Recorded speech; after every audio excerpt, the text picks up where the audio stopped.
在民国607年代，南投竹仔加工的产业是真兴，后来渐渐落车。即马南投文化局办传统工艺表演艺术推广的计划，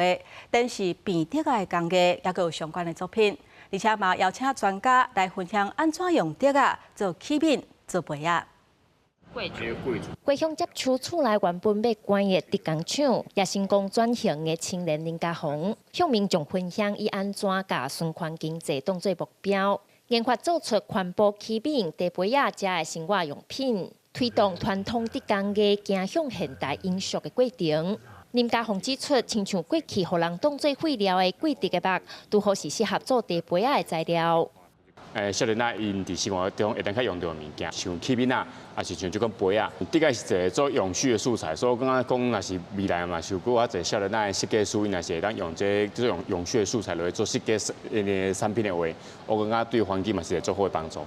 竹区前是当代独有的竹编木枕，热天甲玻璃困会真凉。南投县政府当日举办竹个展览，邀请5位竹个保存者展出18件作品。 希望来传承甲推广地方珍贵的竹工艺。